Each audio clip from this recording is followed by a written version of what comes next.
Kita kembali akan berbincang mengenai program pencegahan stunting guna mencapai Indonesia Emas pada tahun 2024. Saya kembali berbincang bersama anggota Komisi 9 DPR RI, Ibu Dr. Anda Weni Haryanto S. Bu Weni. Tadi sudah disampaikan ada terutama intervensi secara spesifik yang dilakukan oleh BKKBN. Bagaimana tanggapan Anda selaku anggota Dewan? Ya, terkait 4 sasaran utama intervensi spesifik yang menjadi fokus BKKBN dapat dijelaskan sebagai berikut. Jadi, idealnya remaja putri itu menikah setelah usia 21 tahun. Setelah dianggap mereka menyelesaikan pendidikannya dan sudah siap secara fisik dan mentalnya. Jadi secara fisik pinggulnya sudah siap untuk melahirkan seperti itu. Agar kelak melahirkan generasi emas yang cerdas, terhindar dari stunting. Nah, begitu juga dengan remaja prianya, dituntut untuk mencapai kesiapan ekonomi di usia 25 tahun. Kalau usia di bawah 25 tahun, merupakan usia seorang remaja pria biasanya menamatkan pendidikan dan mencari pekerjaan yang layak. Di usia 25 tahun tersebut, diharapkan remaja pria itu sudah bisa menyelesaikan pendidikannya secara optimal dan dia bisa mendapatkan pekerjaan yang cukup untuk menafkahi keluarganya, dan biasanya juga mereka membutuhkan waktu untuk mencari pekerjaan yang tepat sehingga mereka mungkin akan gonta-ganti pekerjaan dulu sampai dapat pekerjaan yang betul-betul pas. Kemudian mereka juga menjalin networking seluas mungkin dan juga mungkin persiapan menabung untuk pernikahannya. Nah, karena pasangan muda itu harus siap dan realistis bahwa ketika memutuskan untuk berkeluarga, sudah sepantasnya mandiri secara ekonomi. Tidak lagi bergantung pada keluarga besarnya.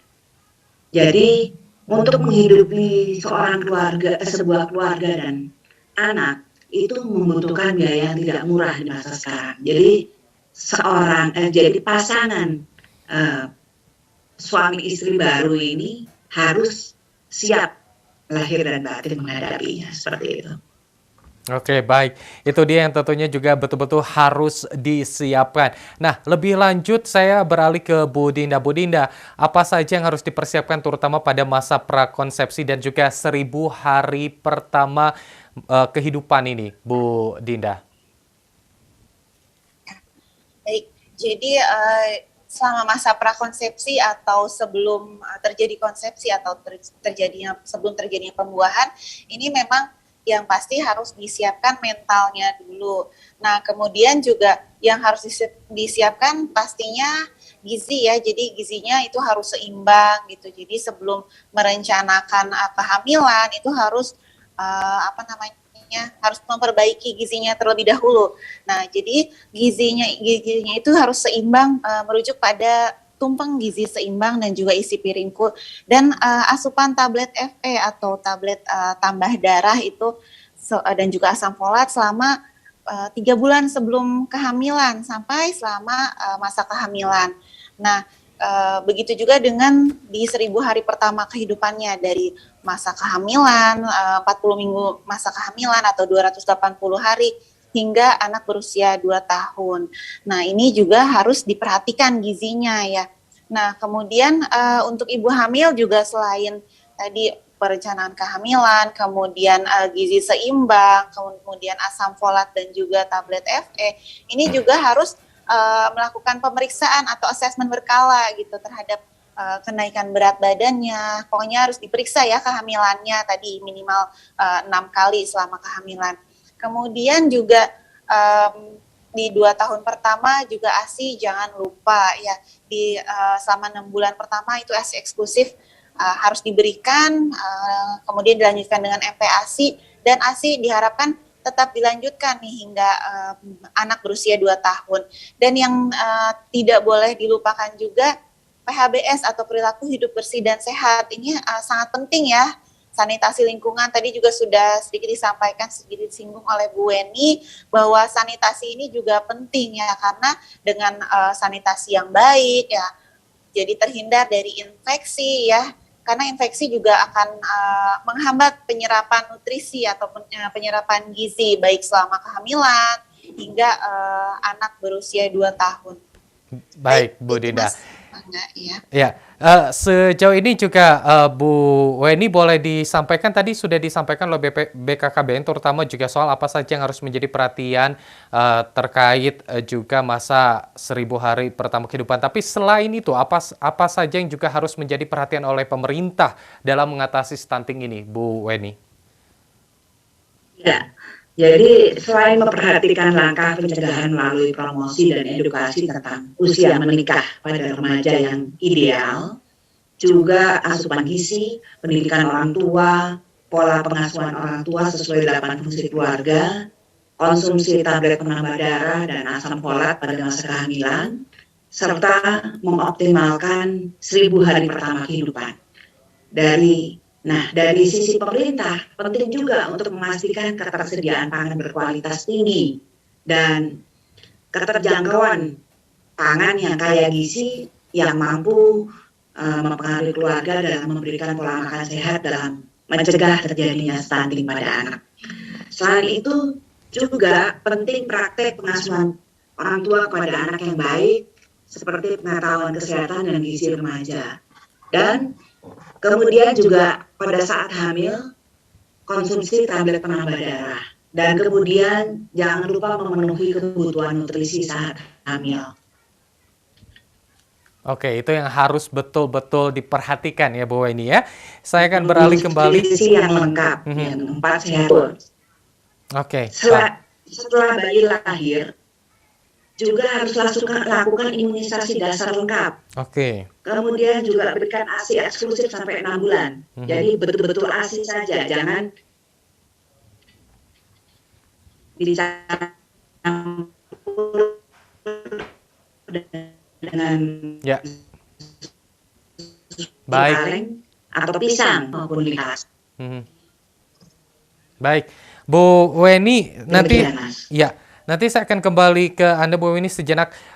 Ini saya kembali terlebih dahulu mungkin ke Bu Dinda. Bu Dinda, terutama strategi apa ataupun juga langkah apa saja yang sudah dilakukan oleh perwakilan BKKBN Jawa Barat, terutama dalam strategi ke depannya juga untuk mencegah stunting ini? Baik, jadi sejauh ini perwakilan BKKBN Jawa Barat sudah melakukan pendekatan-pendekatan atau advokasi, kemudian berkoordinasi juga dengan para pemangku kebijakan atau stakeholder dan juga mitra kerja terkait. Kemudian juga seperti contohnya dengan Dinas Kesehatan, kemudian DPMDes, DP3AKB, dan lain sebagainya. Dan pendekatan-pendekatan ini atau advokasi ini akan terus kita lakukan ke depannya supaya kita bisa terus bersama-sama melakukan percepatan penurunan stunting ini. Kemudian yang berikutnya, perwakilan BKKBN Jawa Barat juga sudah melakukan peningkatan kapasitas tenaga lini lapangan melalui pelatihan-pelatihan yang sudah diselenggarakan oleh Balai Diklat kami, kemudian juga menyelenggarakan berbagai webinar terkait stunting ini, terkait pencegahan stunting. Kemudian berikutnya kami juga sudah meluncurkan Kampung KB Dahsyat atau dapur sehat atasi stunting di beberapa kabupaten kota, seperti contohnya di Kota Bogor yang sudah menjadi salah satu kampung KB dahsyat percontohan. Dan mungkin untuk kedepannya ini masih akan terus dikembangkan dan akan dilaksanakan di kabupaten-kabupaten kota lainnya. Oke. Pemirsa, nanti juga kita akan mengetahui bagaimana aspek legal terutama terkait pencegahan stunting ini. Namun kita akan jeda kembali dan kita simak liputan ataupun juga video berikut ini.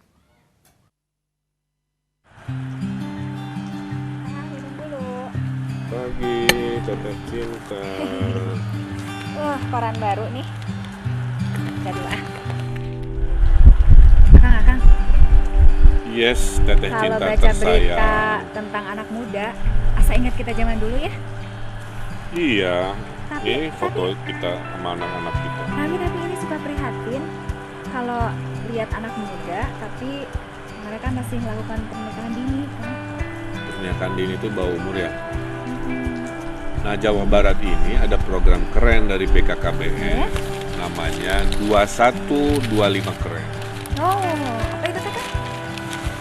Jadi pernikahan yang terencana dan sehat dan baik itu secara psikologis, biologis itu adalah yang perempuan idealnya minimal di 21, nah laki-lakinya di 25, maka di judulnya 2125 keren. Oh, biar seperti kita ya, terencana. Ya, kalau dulu kan kita menikah saya 25, lu cinta kan 23 ya.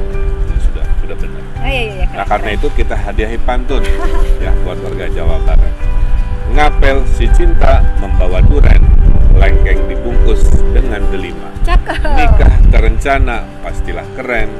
Neng 21, AA 25. Keren. Sekarang Teteh ya. Ini pantun juga nih. Sedih hati mantan ke penghulu. Tidak enak makan, terus salatri. Masih studi, jangan nikah dulu. Nanti pas udah mapan, banyak yang ngantri. Iya, cakep. Alhamdulillah. Itulah semangat 2125. Sangat. Berencana itu keren.